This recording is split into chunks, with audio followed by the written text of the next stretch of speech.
Yo, what's up, Blackish fam? I hope all is well in your corner of the world.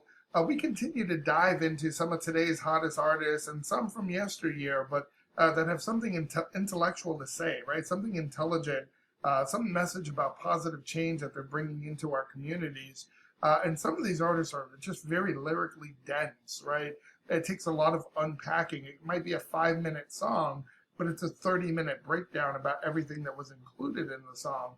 Some of we're talking about Black Thought, right? Nas, Toby Wigway, One Take, Montana of 300, like these just very knowledgeable people in the world, Royce the 5'9", right? But there's someone that we always leave out of the conversation, and that's Lupe Fiasco. He hasn't really put out a lot of music, at least commercial music, but he is from Chicago, where I'm from, and this is a brother that's intelligent, that is always has something intellectual to say and a perspective that he's not afraid of putting out into the world. So I definitely want to start to explore his catalog and go back through some of his hits, whether they be commercial, a success story or not. But we're going to get into one today. I don't know the song. It's called Lupe Fiasco. This is Words I Never Said, featuring Skylar Gray. Without further ado, we're going to get right into it.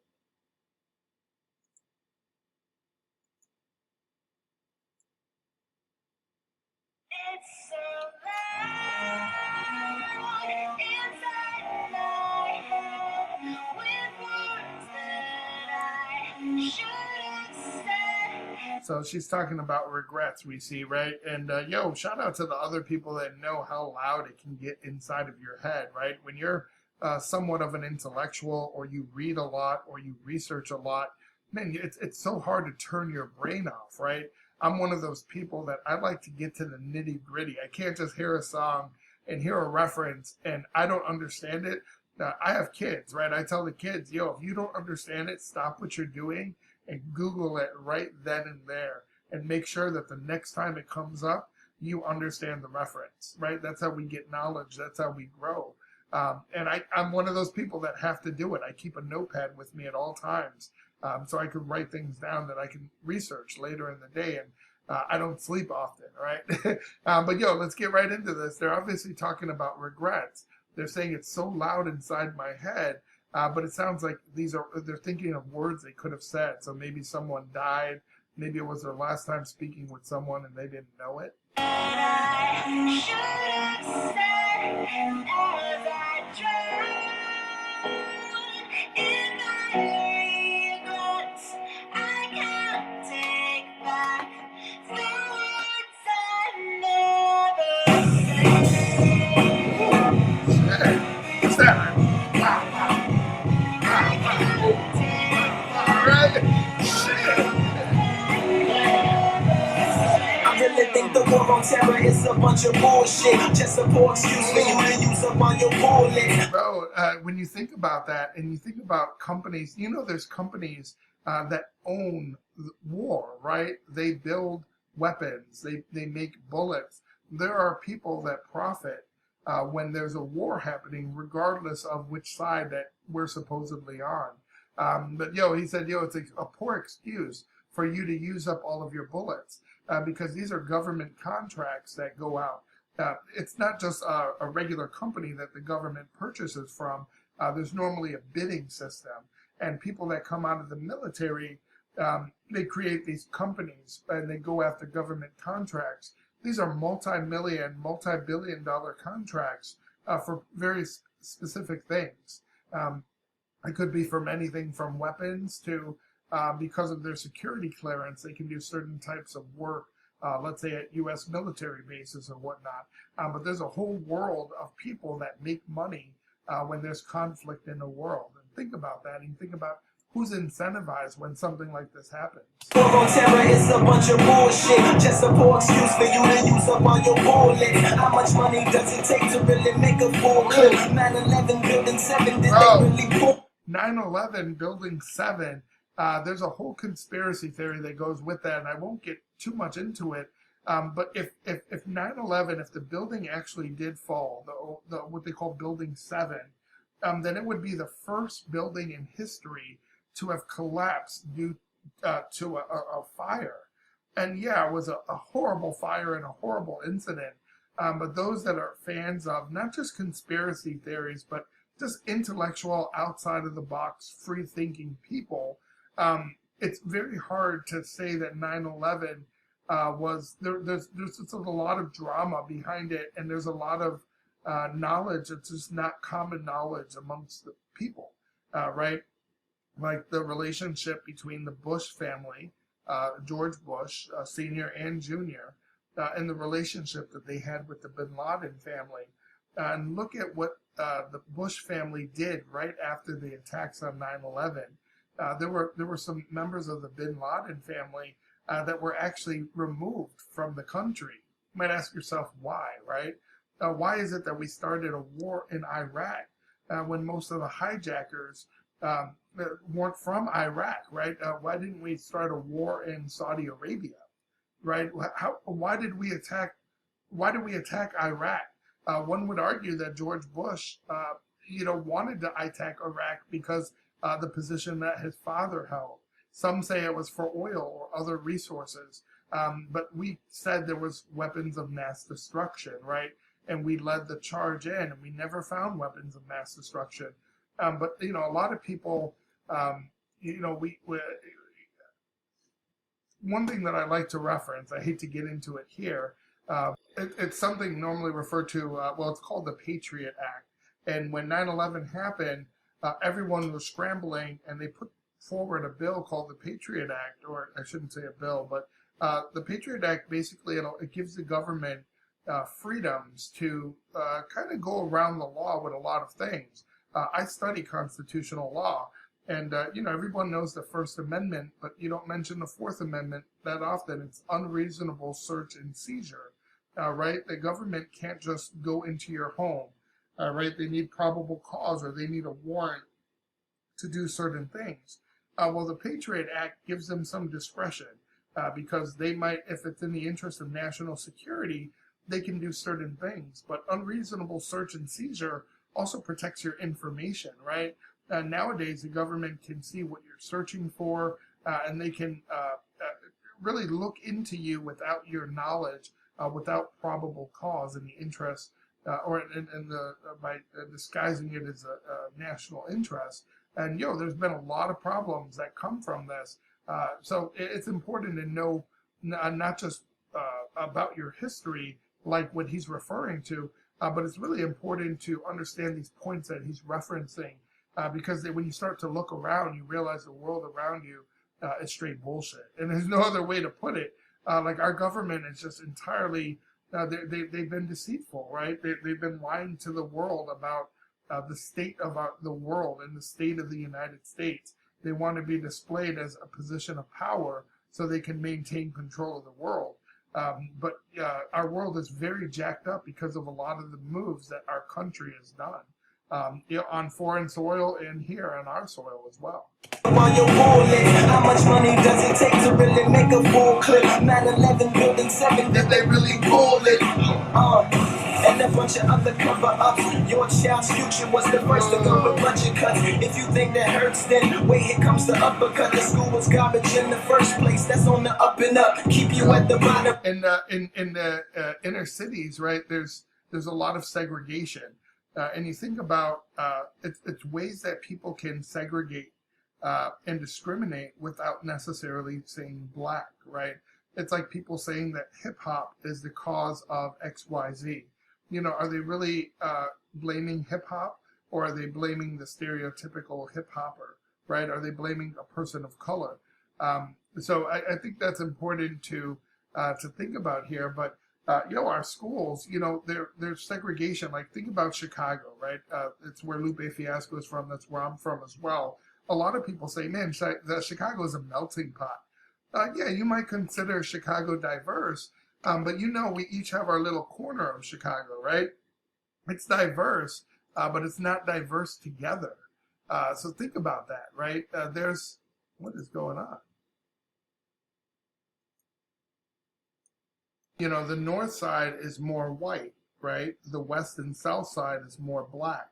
The northwest side and certain areas in between are Spanish. And what that does is it separates us not just by race, but by class, right, and by status, by income.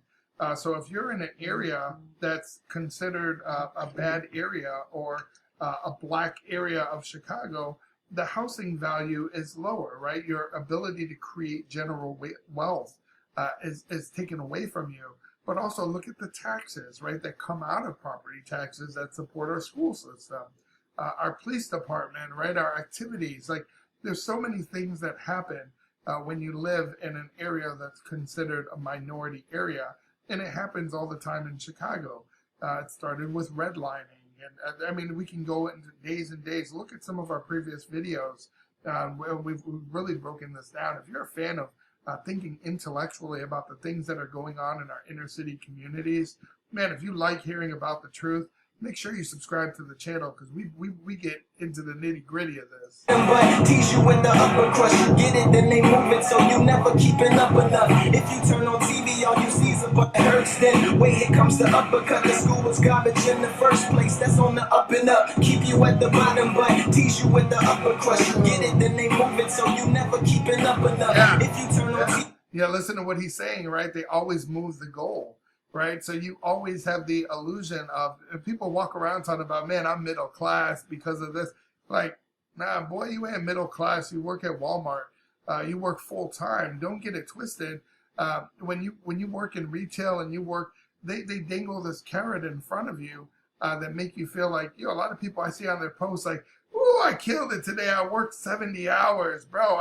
I'm like, bro, there's nothing to be proud about. That means that you're stuck in this cycle of poverty. And you're stuck in a cycle that tells you that you have to continue trading your time just to make a living, right? You shouldn't have to give 70 hours of your week. There's nothing to be proud about. I'm glad you're making your money, but think about if you worked for yourself, right? If you put 70 hours in on any one thing in a week, man, that would be crazy. You would be so profitable, right? If you really put your mind, but a lot of people don't know about creating a business, working for themselves. They think it's this thing that's super hard to do. Brother, it's not, right? I've done it. I started working for myself. I grew a company to over 20 employees, a multi-million-dollar company. And we were doing marketing and we were doing commercial web design. And it worked out excellent. I was able to buy a beautiful home and investment properties and build some sort of wealth that I can pass down to my kids and take care of some strays that we took in along the ways. A lot of people don't do that. Why? Because they're so busy working for the man and thinking they have to work, get some overtime this week. Ooh, man, I'm doing good at work. They're going to offer me some overtime. That's not life, right? That's not what life is supposed to be. It's really important to think outside of the box and stack up and do things right in your 20s and 30s so you don't approach life like that. Because I guarantee you, working at Walmart, I don't care how many hours you're doing, it's not like real money that you can get by getting a degree and getting out into the working world or building a business yourself. A lot of people think they're balling because they're making $30, $40, $50, $60,000 a year, and they think that that's middle class. It's think about how much money you need. I tell the kids, like, you need between $5,000 to $10,000 a month to live the way that you want to live. That sounds like a lot of money, right? But think about it. If you're going to buy a home and you want to buy a home in a suburb where it's safe to walk around and be out, you're going to spend at least $2,000 a month on a mortgage, right? And that's just your mortgage. Think about you and your wife, or your wife and you both need cars. That's at least a few $100 each. Right now we're talking about several $100s on top of the two. So now you're in that $3,000 range. Now you still have insurance. You still have education, you still have dining, you still have food, you still have utilities. It takes several $1,000s per month. And if you think you're going to do that by just getting more hours at the local retail joint, you're sadly mistaken. You have to work independently. You have to find ways to make more money and not give up your time with the family. What are you working for? Right? To have an empty home and an empty car all day? I could go on and on for this, but I love Lupe because I really got to get into more of his work, because he paints this picture and he says, look, who's saying that, right? The system is designed to keep you at the bottom, but tease you with the upper crust, right? they're dangling a carrot. It's almost like, you ever see the donkey running and there's something in front of his head holding a carrot? He's always running for the carrot, but it's the equivalent of chasing your tail. You're never going to keep it moving because I simply move the goalpost. Tease you with the upper crust, you get it, then they move it, so you never keep it up enough. If you turn on TV, all you see is a bunch of what the fuck. Do this dating so-and-so, blabbering myself. Exactly, right? They're keeping you ignorant by controlling what you see cool. How many of you watch Real Housewives, right? How many of you know everything about Kanye West and who he's dating, can name all the Kardashian clan, but they can't name the same amount of Supreme Court justices, right? It's like, think about that. A lot of people hate Trump, and they say, "Oh man, we should have arrested Trump." I'm like, for what? Trump is someone who's going to come and go. He's a temporary employee. That doesn't give him the authority to do some of the things that he's done, but that's saying he's a temporary employee. In 4 years or 8 years, he'll be gone. Right? The problem is who he puts in positions of power. Look at the judges that he's put in place, right? These are judges that have what's called lifelong tenure, especially someone on the Supreme Court. They're interpreting, and it's their interpretation of the law that what is what matters, right? When you think about abortion, segregation, discrimination, these are things that are decided at that level. So it's important to be a part of these smaller local elections and judges and control who's in office. And one would argue that they're keeping us ignorant, but everyone knows the name of all the other old Air Max, right? They know all the Jordan collection, and they got shoe boxes in the house so they can reference, I got this one, like it's some form of wealth. Why don't you invest in Nike, right? Why don't you invest and pass it down so you can look, just like you can look and say, look at all these shoes that I got in the case. I got 10 shoes. Why don't you show, these are 10 NFTs that I bought that are relevant to Nike. And I think if we can hold on to these are going to be worth several $1,000s, right? Let's look into the metaverse and how we can make moves in the metaverse. Let's always move the bar forward. Sometimes they dangle something like, it's super cool. You have to wear red bottoms. You got to wear Gucci belts. These things that are outside of your price range, right? They're outside of your socioeconomic status, but they always keep you running and reaching to keep you away from looking at what really matters. And, I hate to be offensive to someone who loves Gucci belts and Louis Vuittons, but, you've been deceived, right? Someone has poisoned the well, and you're just sipping the water and going about your everyday. Such and that ain't Jersey Shore. Homie, that's the news. And these the same people supposed to be telling us the truth. Limbo is a racist. Quebec is a racist. Gaza Strip was getting bombed. Obama didn't say shit. That's why I ain't vote for him. Next one either. I'm a part of the problem. My problem is I'm peaceful. He said my problem is I'm peaceful, right? I have peaceful protests. I loved Obama's presidency, but you got to remember that the presidency has restrictions. But that's what I didn't like Donald Trump as a president either. I think he was great for media, right? He's great to roast and tell people how it is. And I love his attitude and his smuck face, right? But I hate the way he approaches interpreting the laws and how he thinks that he's higher than, other people. But so many people get mad because they only watch CNN, and they're like, Trump has kids in cages. He's deporting too many kids. Well, it's important before you say a statement like that. I think you should look at the Obama and Biden presidency, and we need to explore exactly what he did. And you might argue that Obama did things that were controversial as well that you might not agree with, but you shut the fuck up because it was Obama and it was our first black president. But there's definitely discrimination. I hate people that say they would see Michelle Obama's arms and they were like, oh my God, she needs to be more respectful.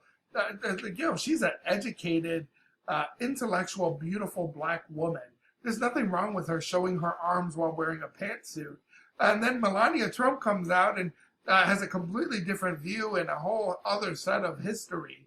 And people aren't saying anything. And it's so hypocritical. It's just insulting. It's like, yo, if you're going to say the same thing about Obama, say the same thing about Trump. If you had a problem with executive overreach, right, then why don't you have a problem with Trump? Or why wouldn't you have a problem with Obama? It's so big. We need to understand that it doesn't matter if it's red or blue. There's haves and there's have-nots. And the Republican and Democratic Party, they're just garbage nowadays, right? Republicans are so far right that most of them are just known as racist or closed-minded at this point. And then the left has gone so far left that it's socialism. And they don't, if you give everybody something for free, they're incentivized to maintain that lifestyle, right? You need to keep people working, and you need to keep moving the goalposts so they know that they're inch by inch improving themselves and bringing their people out of poverty. Yeah, it's our job to put together the programs that enable them to do so, right side. But left side, we can't give away everything for free. I don't know who's with me, but who's with creating just an independent, common sense party? I don't get why we have to be red or blue. Motherfucker, I'm green, right? All I care about is the money and my generational wealth and the things that affect my family and the things that affect people of color and doing things the right way. Why can't we have, and I think there is a green party, right? But why can't we have a gray party? Right? Why can't we have we just need to blow up the system the way that it is, because it's simply not working. And when you start spitting off facts and you start being I don't care if you listen to Fox News or CNN, you're wrong. The truth is somewhere in between, right? Have you ever heard there's three sides to every argument, your side, their side, and the truth? The truth is somewhere in the middle with this unbiased explanation, right? The truth is just what it is. It's facts. It's not your interpretation of the facts. It's facts themselves. And I just hate that that's where we are as a country, where everything is, I hate it because he said it, or I agree because he did it. It's not like that. It's one lever, I'm a part of the problem. My problem is I'm peaceful, and I believe in the people. Yeah. It's alright. There's a banger. I'm kind of upset I'm looking at this. This came out in 2011 when Obama was still in his first term as presidency. And it just, that was a time, in 2009 is when I started working with a commercial web design company, and I was becoming a partner. I was really busy at that time, and I just put hip hop on the back burner. But it's great because now that I'm doing reaction videos and intellectual breakdowns, there's a whole catalog, right? I'm going through Black Thought's music, and I'm like, man, how did I never hear this from the roots? Like, I'm from Chicago. I support Lupe Fiasco, but I never really explored his catalog. And something like this is playlist for me.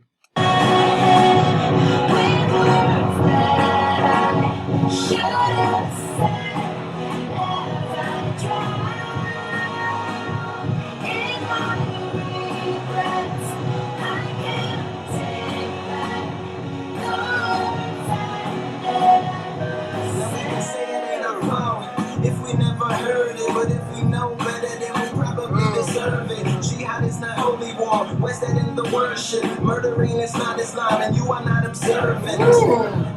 Yo, a lot of people go have, I guess this is from yesteryear, so I'm sure a lot of people consider this controversial just hearing that. You are not a Muslim. Israel, don't take my side, cause look how far you pushed them. Walk with me into the ghetto, this one all the kush went. Complain about the liquor store, but what you drinking liquor for? Complain about the... He said, if you're Muslim, right, you're not even supposed to be touching liquor.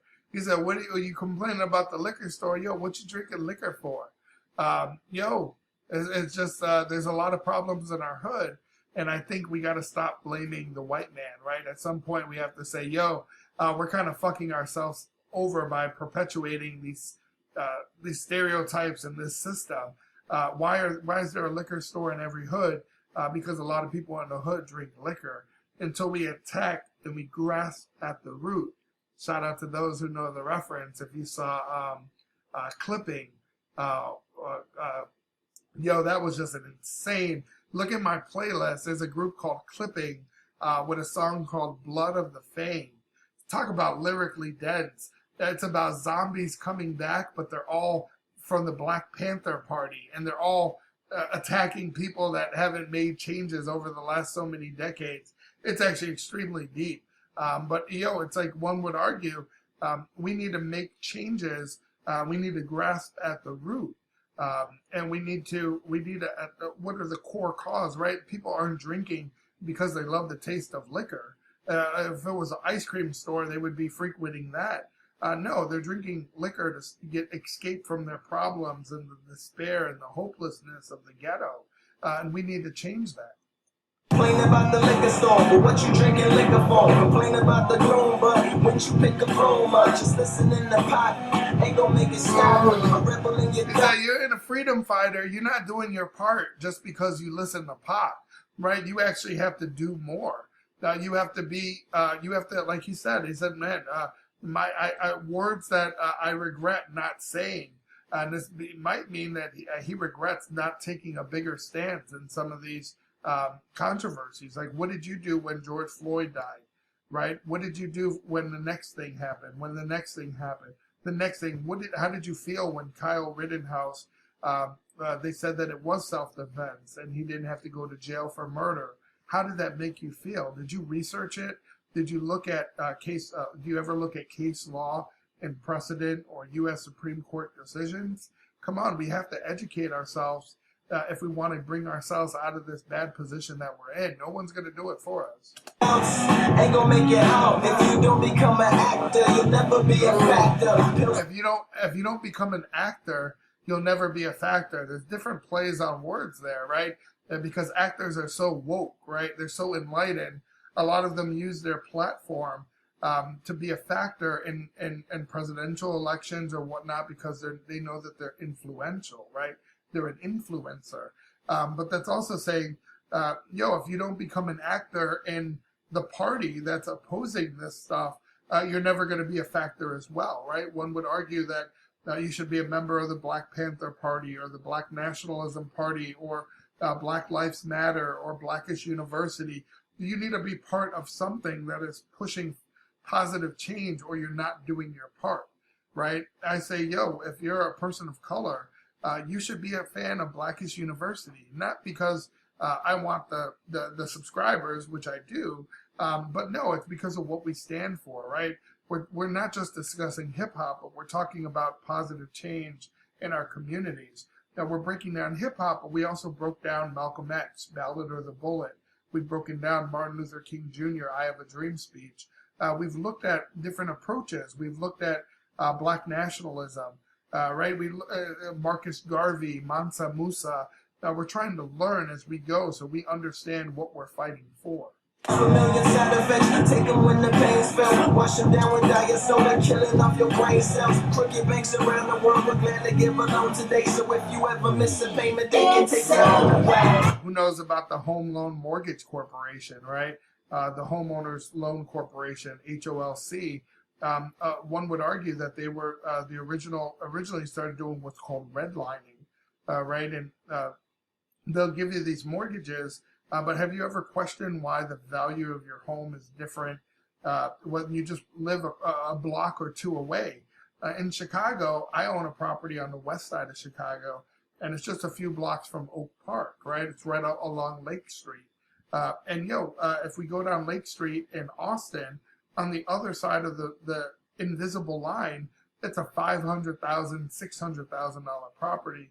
But on my side of the line, it's a $250,000, $300,000 property. Why is that? Well, because they define what a good and bad neighborhood is. There's some common sense that goes with that. But there's also a lot of putting black people in bad neighborhoods and then defining those as black neighborhoods and limiting their access to money. And what does that do? That by limiting your access to money, they limit your independence and your freedom and your ability to create wealth, your ability to invest, your ability to further your education. So there's a lot of things. Again, all of these things are cycles. But you look at any one thing and you might just say that's just the way it is in Chicago. Well, you can't do that, right? You have to explore why did white flight happen in Chicago? Not the same as it did in the Bronx. But what happened in Chicago when all these white people moved out, when people of color were moving in? What does that do to a neighborhood? And how do we balance, look at gentrification and displacement? There's a lot going on in our inner cities, and a lot of it has to do with people of color, and we're on the wrong end, right? We're now becoming more of a majority, but somehow we're more of a minority when it comes to power because we're not as invested in the right things. Today, so if you ever miss a payment, they can take your own Now I know what he's saying. It's so loud inside my head because there's so much going on in the world. What they say, ignorance is bliss, right? If you're ignorant, you just go to work and come home like it doesn't affect me. But when you're an intellectual thinker, right, when you're somebody that has to worry about these problems in the world and what it means for our descendants, right, or our what about our kids? What about our grandkids? Why are things stacked against us? Why when I get pulled over because someone doesn't believe this is my car, when there's no probable cause to pull me over, why am I laying on the floor, this dirty floor with my Stacey Adams dress shoes and my white button down, and they verify my identity, but my clothes, I've been just completely disrespected, and it's okay, and I can't complain, and I can't say or do anything. Why is that?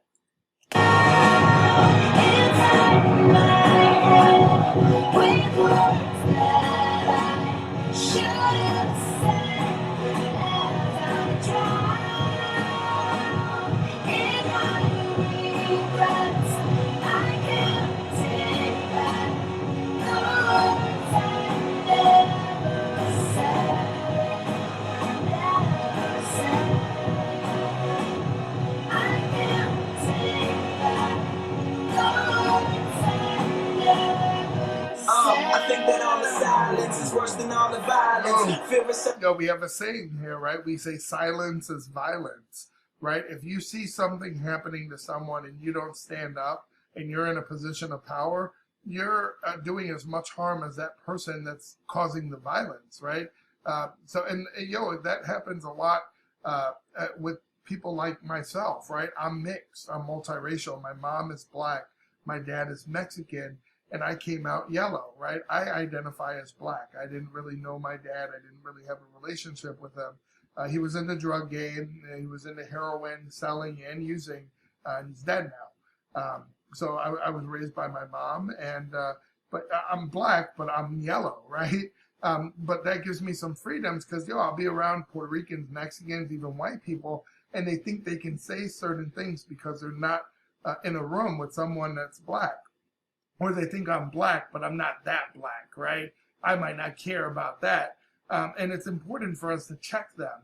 It's still professional checking, but it's like, you can't say stuff like that, man. That's disrespectful. That's this. And you have to educate them. And I've been known to do that. People that know me know, I will check someone real quick and put them on game and explain to them why what they're saying is offensive.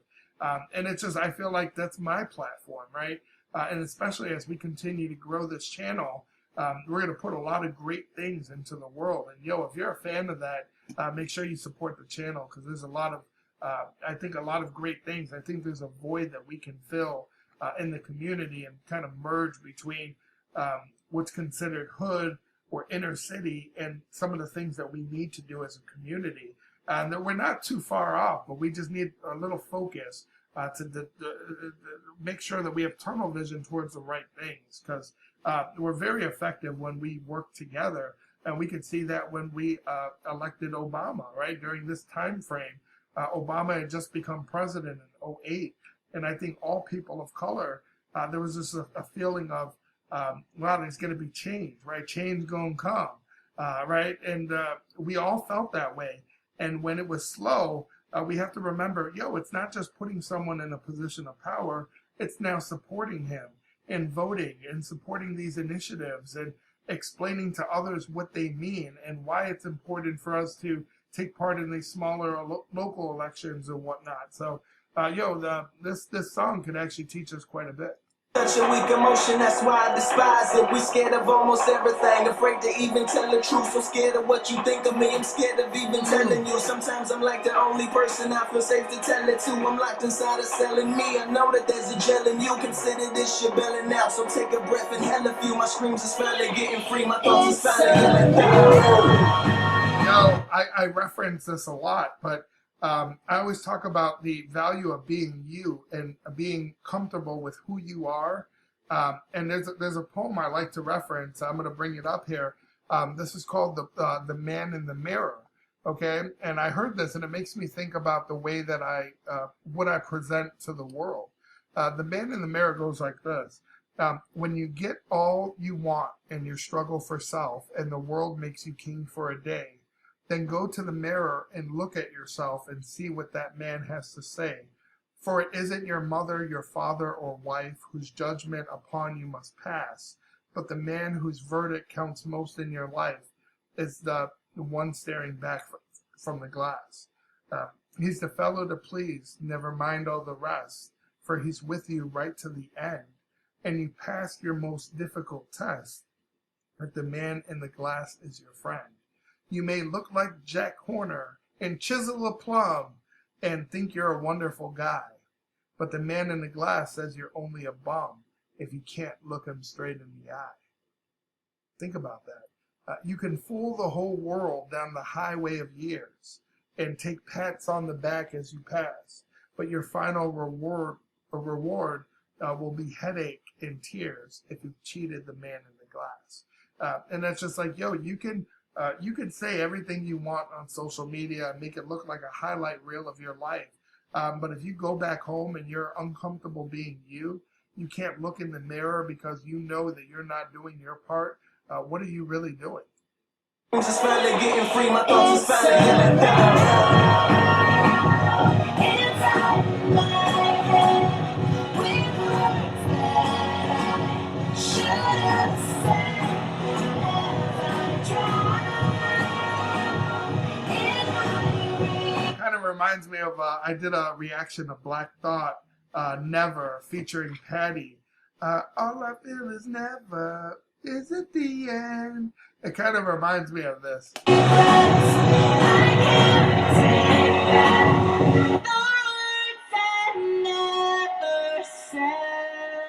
Yo, sick. I love what Lupe Fiasco has to say. I haven't really heard much of his music after there was that kick, push. A few things here and there, a few features, but he's been kind of missing from the spotlight for a while, and I never really dove into his catalog. So, now let's look at this as an opportunity, right? This brother's from Chicago. He deserves the support. I'm from Chicago as well. We're doing intellectual breakdowns. I'm going to support him, and let's dive deeper in his catalog. If you're a fan of Lupe Fiasco, let me know which work I should look at. What should be the order? What's the best representation of what he stands for? And if you're a fan, get ready because we're going to go on we're going to start diving into his catalog. Make sure you subscribe to the channel as well.